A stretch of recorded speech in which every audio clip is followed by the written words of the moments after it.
My sister erased my daughter's 5-month admission project just hours before it was due, and what I did afterward changed my family forever. Stick with me while I share my story, and if it touches you, don't forget to support our channel by hitting that subscribe button, dropping a like, and sharing it with the people you care about. My name is Vera, and I'm a single mom working long shifts to support my daughter, Lynn. She's 14, quiet, and works harder than any kid I know. For months, she poured her whole heart into a huge admission project that could help her get into a special school program. It was her chance to have a future better than mine. My younger sister, Callan, moved in with us a few months earlier. She said she needed help, but she never respected our home. She teased Lynn for being too serious and acted irritated whenever Lynn's teachers praised her progress. I tried to keep the peace, but something in Callan kept getting darker. The night before the deadline, Lynn finally finished everything. She saved her files and set her handmade model on the desk. She went to sleep feeling proud. I went to bed thinking we made it. In the morning, Lynn's scream shook the whole house. Every file was deleted. The model was smashed. My daughter was on the floor, sobbing. Callan walked in and said, maybe she should have backed it up, with a cold little smile. That was when I knew. I didn't yell. I didn't cry. I just gathered proof, called the landlord, and reported the damage. Callan was kicked out within days. She begged, but I was done protecting someone who hurt my child.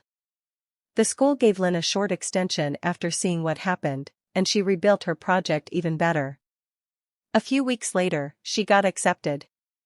Watching her smile made every hard moment worth it. Family can betray you, but protecting your child is worth everything. Callan had moved into my home a few months earlier, saying she needed a place to stay because of financial problems. At first, I tried to be patient and hoped she would get back on her feet, but things changed quickly. She had a habit of making small comments toward Lynn, usually when she thought I wasn't paying attention.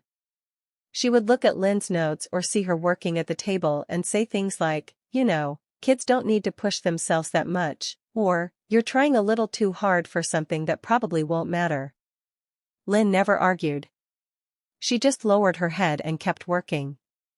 She had spent months building this project piece by piece. Every night after school, she stayed up late, checking details, fixing sketches, and shaping the model she hoped would impress the admission board. I watched her gather books, plan out sections, and take careful notes, always pushing herself to do better than the day before. The pressure in the house grew each week. Lynn was determined, focused, and full of hope, while Callan seemed annoyed by anything that took effort or discipline. She rolled her eyes whenever she walked past Lynn's desk. She made it clear she didn't understand why a 14-year-old would care so much about school. I tried to ignore the small remarks, thinking they were harmless, but I could see how they made Lynn tense. Even then, my daughter never slowed down.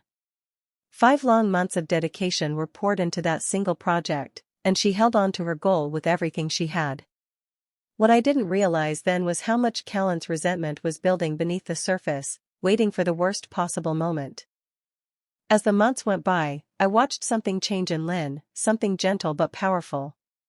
When she first started the assignment, she was nervous, always second-guessing herself. But slowly, step by step, she began to trust her own ideas.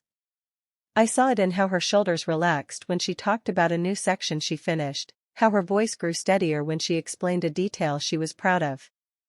Her confidence didn't arrive all at once, it grew like a small light that learned how to shine without fear. Her teachers noticed it too. During a meeting, one of them told me that her work had the potential to open doors to a program that only a few students each year managed to enter. Hearing that made something inside me stir, something warm, bright, and a little painful. I never had chances like that when I was her age. Life pushed me into survival mode too early. Seeing her possibly step into a future filled with choices and possibilities was almost overwhelming. It felt like watching her reach toward a world I once dreamed of but never touched. Lynn carried that hope with quiet determination. She wasn't loud about her goals, she simply kept moving forward, piece by piece. Some nights she'd show me a part she updated, and the shy smile she gave when I praised her felt like its own reward. It reminded me why I worked so hard, why every sacrifice was worth it. Meanwhile, the house held a delicate balance. Peace existed, but it felt thin, like a sheet of glass that could crack if someone breathed too hard. I sensed tension behind that calm, something unspoken pressing at the edges. Still, whenever I saw Lynn leaning over her materials with that glow in her eyes, I told myself everything would hold together long enough for her to finish.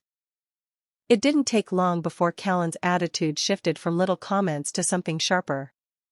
Whenever Lynn shared a new idea or showed me a part of her work, Callan's face tightened, like she couldn't stand seeing anyone else receive a moment of warmth. If I encouraged Lynn, she would mutter that I was building her up too much or that I should let her be a normal kid instead of treating her like some prodigy. At first, I thought she was just in a bad mood, but the pattern became too clear. Any time Lynn made progress, Callan acted almost offended by it. She'd sit nearby with crossed arms, watching us with a look that made my stomach twist. She said more than once that I was spoiling my daughter, like showing pride in her effort was some kind of weakness. She sneered at the hours Lynn put in, insisting that no kid needs to take school that seriously, as if ambition were something shameful.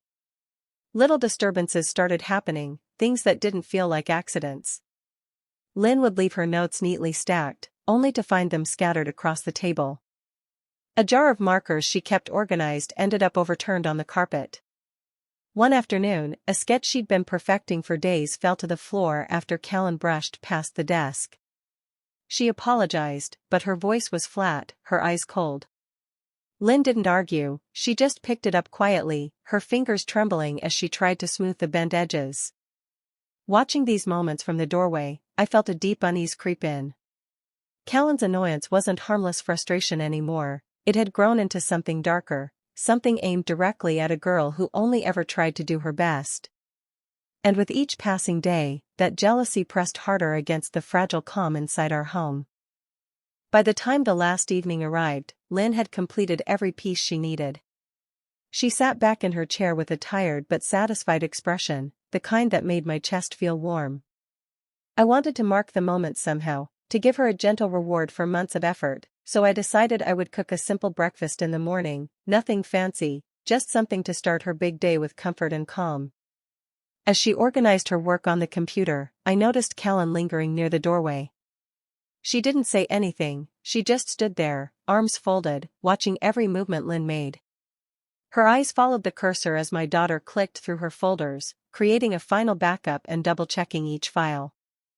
The silence felt heavy, almost like the air shifted around us.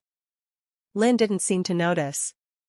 She stretched, whispered goodnight, and went to her room early so she'd be rested for the presentation. When she disappeared down the hall, Callan didn't move right away. She remained near the desk as if she were listening for something I couldn't hear. I asked if she needed anything, but she shook her head and left without a word. The house felt different after that, quiet in a way that didn't soothe. The usual nighttime sounds seemed dulled, like everything was holding its breath. I tried to tell myself it was just the long week wearing me down. After all, work had drained me, and the anticipation of Lynn's important day had my nerves stretched thin. Still, a small part of me sensed something unsettled beneath the surface. I ignored it, convincing myself I was imagining things. I washed the dishes, turned off the lights, and went to bed believing we'd wake up to a morning filled with pride and celebration. I had no idea that the next day would shatter more than sleep. I woke to a sound that didn't make sense at first, a sharp, broken cry that cut through the house. I rushed down the hall and found Lynn at the desk, shaking so hard she could barely breathe. The screen in front of her showed an empty folder where every document had been the night before. Months of writing, pictures, notes, and careful planning had vanished without a trace. She kept clicking, hoping something would appear, but nothing did. Before I could speak, I noticed the model she had worked on for weeks lying in pieces on the floor. The pieces weren't scattered the way they would be if a shelf collapsed, they looked crushed, as if someone had stepped on them. Lynn knelt beside the broken pieces, her hands hovering like she couldn't bear to touch them. Then she folded in on herself and sobbed, the kind of sound no parent ever forgets. I felt frozen. My mind tried to make sense of it, maybe a glitch, maybe a fall, maybe some terrible coincidence, but none of it fit. The room had been perfectly fine the night before. She had saved everything right in front of me. Nothing about this looked accidental. Footsteps approached behind me, slow and almost casual. Callan stepped into the doorway with an expression that didn't match the disaster around us. She widened her eyes as if surprised, but her voice didn't carry any real concern. "What happened?" she asked, tilting her head just slightly. Then she added, maybe she should have backed it up, like the whole situation was a small mistake instead of a collapse of months of effort. Lynn buried her face in her hands. I placed my arm around her as gently as I could, but inside, something sharp twisted and settled deep. In that moment, the truth arrived with a clarity that stole my breath. This wasn't an accident, and the person standing behind us knew exactly what she had done. I knelt beside the ruined model, trying to steady my breathing, and that was when I saw it, thin marks along the edges of the broken parts, the kind you'd expect if someone with long nails had gripped and twisted the pieces. They weren't from a fall. They looked deliberate, almost careful. My chest tightened as I picked up another fragment and saw the same scratches. I turned back to the computer, searching through what was left of the folder. There was only a single blank file sitting where everything else had been. When I checked the details, the deletion time appeared on the screen. It matched the hour I'd heard Callan walking around the hallway, long after Lynn had gone to sleep. My stomach dropped. All the little comments, the annoyed looks, the strange tension the night before, it all lined up in a way I didn't want to accept but couldn't ignore. Callan leaned against the doorway, watching me study the evidence. I think she realized the moment I understood. Instead of backing away or trying to explain, she gave a tiny smirk, the kind you'd miss if you weren't looking directly at her. Then she shrugged like the whole thing meant nothing. "Kids need to learn disappointments early," she said, almost casually. The words hit harder than anything she had done to the project. Something inside me, something patient and forgiving, cracked clean through. I felt heat rise in my face, not from rage but from the realization that this wasn't a mistake or a moment of carelessness. It was a choice, a cruel one aimed at a child who had never hurt her. Lynn was still crying beside me, and for the first time I understood how deep the damage ran. The person I had allowed into our home had done this on purpose, and the line between us was no longer thin, it was broken completely. Everything in me wanted to explode, but the moment after Callan spoke, a strange stillness settled over me. The anger didn't come out as shouting or threats. Instead, it pulled inward, sharp and focused, until my voice felt too steady to be natural. I stood up slowly, not looking at her, because if I did, I wasn't sure what I would see. I helped Lynn to her room, guiding her gently, and closed the door behind her. The house felt colder than it had an hour earlier. My hands shook, not from panic but from the effort it took to keep myself controlled. Callan lingered in the hallway like she expected me to collapse or beg her for some explanation. When I didn't, she gave a satisfied little exhale, almost proud of herself. She thought she had reached the goal she'd been pushing toward, breaking something precious between my daughter and her chance at a better future. I walked past her without a word. Silence seemed to unsettle her more than any fight would have. She kept glancing at me as if waiting for chaos, but I offered none. The calmness that wrapped around me wasn't peace, it was the kind of quiet that comes before a storm, one that doesn't announce itself until it's too late to move out of the way. In that quiet, a clear decision formed. What she had done couldn't be brushed aside or softened. This wasn't a moment for forgiveness or second chances. My responsibility wasn't to her, it was to the girl crying alone in her room, trying to make sense of cruelty she didn't deserve.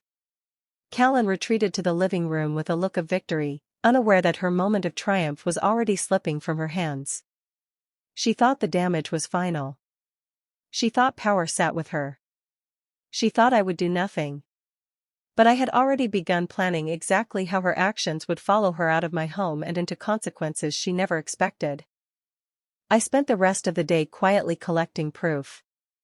Every angle of the broken model was photographed, each jagged edge and crushed corner documented with care. I captured screenshots of the empty folders on the computer, showing exactly when the files had been removed. Old incidents, small but telling, like the spilled markers and bent sketches, were noted carefully, forming a timeline of her behavior. Once I had everything organized, I made a call to the landlord. I explained that Callan had been living under my lease without permission, that she had caused deliberate damage, and that her presence was no longer acceptable. I kept my voice steady, factual, leaving no room for argument or denial. Next, I went to the police station. I reported the destruction of property, making it clear it was intentional, not accidental. I stayed calm, letting them take notes and photos of the evidence. I refused to let anger guide me. Every word, every step, was precise, calculated. Within a few days, the landlord issued a formal eviction notice. Callan was required to leave immediately, her lease violation and the damage leaving her no legal footing to resist. Alongside that, the police issued a warning about property destruction, making it clear that her actions had consequences beyond our home. For the first time since the project was destroyed, I felt a subtle sense of control returning. The small victories of documentation, phone calls, and official paperwork gave me confidence that justice could exist quietly and firmly. Callan, who had expected to walk away unscathed, now faced boundaries she hadn't considered. I didn't need confrontation or drama to make the point, her reckoning was in place, solid and unavoidable. When Callan received the eviction notice, she didn't react like I expected. Instead of leaving quietly, she tried to twist the situation, claiming she had nowhere else to go. Her voice trembled as she stood in the doorway, tears streaming down her face, pleading for mercy. She reached for my arm, begged me to reconsider, and painted herself as the victim, hoping guilt would make me relent. But this time, something inside me didn't budge. I took a deep breath and met her gaze, my voice firm and unshakable. "You don't get to destroy a child's future and stay in my home," I said, letting each word land slowly. There was no anger in my tone, only clarity. I wasn't debating her excuses or explaining myself further, the decision was final. Callan's face fell, the smug confidence she had worn so casually for months finally slipping. She realized the game had ended and that her attempts to manipulate me had failed. The power she thought she held was gone, replaced by the reality that her actions had consequences she could not avoid. By the end of the week, she was gone. I watched her leave, carrying nothing but the small bag she could manage, the echo of her protests fading behind the door. The house felt lighter almost immediately, the weight of her presence removed. For the first time in months, Lynn and I could breathe without tension pressing down on every corner. Callan's actions had a price, and the boundary I drew was firm. Standing my ground didn't feel like revenge, it felt like reclaiming a safe space for my daughter and finally protecting the life we had worked so hard to build. After Callan was gone, I focused on helping Lynn recover from the shock. I picked up the phone and called her school, explaining the situation carefully, without exaggeration but with every detail necessary to show what had happened. I described the intentional destruction, the timeline, and the effect it had on her work. The staff listened closely, asking questions and taking notes, and I could feel Lynn's hope flicker as they promised to consider a solution. Within a day, the school granted her a brief extension, recognizing that the project had been ruined through no fault of her own. It wasn't a full redo, but it was enough for her to demonstrate her abilities and complete what mattered most. Lynn's eyes lit up when I told her the news, the first real spark of relief since that morning. We set up a quiet workspace at home. Each evening, I sat beside her while she worked, helping to organize materials, keep track of deadlines, and rebuild sections of the project that had been lost. We worked methodically, one small part at a time, and I made sure she took short breaks so she wouldn't burn out. My presence was steady and calm, a constant reassurance that she wasn't facing this alone. Watching her concentrate and gradually regain confidence was both heartbreaking and inspiring. She still trembled when she touched the original sketches or rebuilt delicate pieces, but with each passing hour, the fear of losing everything again faded. We laughed at little mistakes, celebrated minor victories, and slowly, the overwhelming weight of betrayal began to lift. By the time the final pieces were complete, Lynn's spirit had returned stronger than before. She realized that even after someone tried to destroy her efforts, she could still rise, rebuild, and prove her strength. I felt a quiet pride, knowing that together we had turned a devastating setback into a lesson in resilience. After weeks of focused work, Lynn finally put down her pen and stepped back, surveying the project she had rebuilt from nothing. It was more detailed, more polished, and reflected her creativity in ways the original never had. I watched her carefully pack everything for submission, noticing the pride in her posture and the small, satisfied smile she couldn't quite hide. The hours of effort, the late nights, and the careful planning had paid off. She turned in her work ahead of the deadline, feeling a mixture of relief and excitement. I hugged her tightly, letting her know how proud I was, and for the first time in days, she allowed herself to exhale fully. The tension that had shadowed our home for months began to lift, replaced by cautious hope. Weeks later, an envelope arrived at our door. Lynn held it in her hands, fingers trembling as she opened it. When she read the letter, tears sprang to her eyes, not just for being accepted into the program, but because she understood the battle we had fought together. This wasn't simply a reward for her effort, it was proof that standing up, protecting what mattered, and refusing to give in could lead to real change. She clutched the letter to her chest, sobbing softly, and I knelt beside her, feeling the weight of every sleepless night and every anxious moment melt away. Her joy wasn't just about achievement, it was about survival, resilience, and knowing that someone had fought fiercely for her when the odds seemed stacked against her.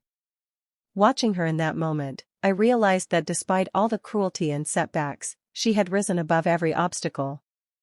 Her determination and courage had carried her through, and our shared struggle had strengthened the bond between us. For Lynn, this victory was more than success, it was proof that even after betrayal, hope and perseverance could still prevail. Sitting in the quiet of our home after everything had settled, I thought about the true depth of the betrayal we had endured. It wasn't just the loss of a project or the stress it caused, it was the breaking of trust within our own family. Callan had shown that blood ties didn't guarantee loyalty, and that someone close could inflict the kind of pain that left scars far deeper than any mistake could.